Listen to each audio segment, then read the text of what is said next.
ने कुछ बताया तो वो व्यापार था। चलिएगा, आप ही की तरफ बढ़ते हुए सबसे पहले आपकी जिज्ञासाओं की ओर चलना चाहेंगे और बुलाना चाहेंगे हमारे मध्य ललितपुर से पधारी अनोरा परिवार से श्रीमती सोनाली जी। बहुत बहुत स्वागत उनका, और आएं और अपनी जिज्ञासा रखें। आई नहीं है अभी, चलिए। और शिल्पी जैन भोपाल, आप आ जाएं। वो भी नहीं आई है, लिखा देते हैं नाम क्या, ऐसे लिखाया मत करिए प्लीज, जो लोग नहीं आ रहे हो। और रितु जैन छिपीटोला, शिल्पी जैन आ गए। हाँ,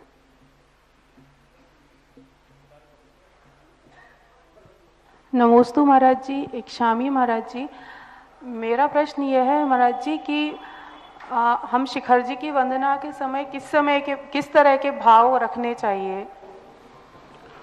देखो, जैन दर्शन के अनुसार तो यही भाव है कि जिन्होंने वहाँ से मुक्ति प्राप्त की, जो उन्होंने पाया वो मुझे मिलना चाहिए।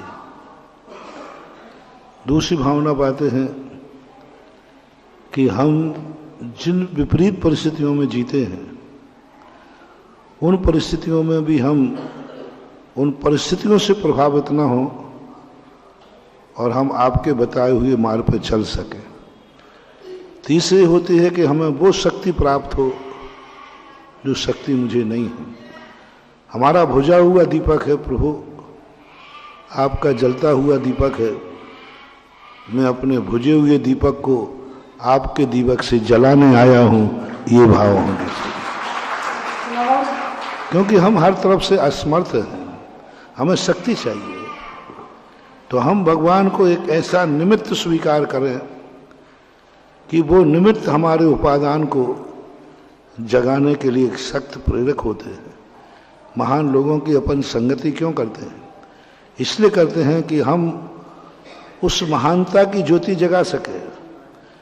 भाव बनते हैं ऐसे। यदि हम अच्छे व्यक्ति की संगति करें तो हमें अच्छे भाव आते हैं, और बुरे व्यक्ति की संगति करें तो हमारे बुरे भाव आते हैं।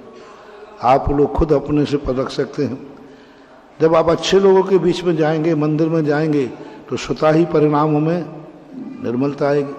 और यदि गलत लोगों के बीच में जाएंगे, वहीं कहीं घूमने जाएंगे, कहीं होटल में जाएंगे, तो वहाँ का जो वातावरण आप देखेंगे तो बहुत अंतर आएगा। अभी मैंने ताजगंज के अंदर कहा था कि जब भी कोई व्यक्ति मंदिर जाता है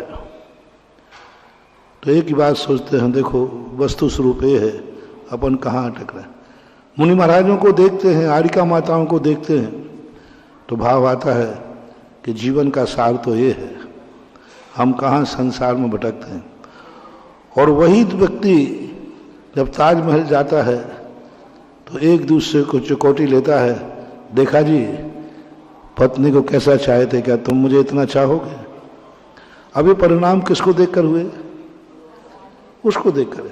जब इस वातावरण में थे मन विशुद्ध हो रहा था, उस वातावरण में गए तो वहाँ हो गया। तो हमारे जो संसारी व्यक्ति है, इनकी जितनी शक्तियों का जागरण होता है निमित्त से होता है। इसलिए हमें सदा अच्छे निमित्त मिलाते रहना चाहिए, जिससे हमारे अंदर अच्छे परिणाम होते रहें। ये बात। चलिएगा, अगला नाम रितु जी जैन छिपीटोला, आ जाइएगा।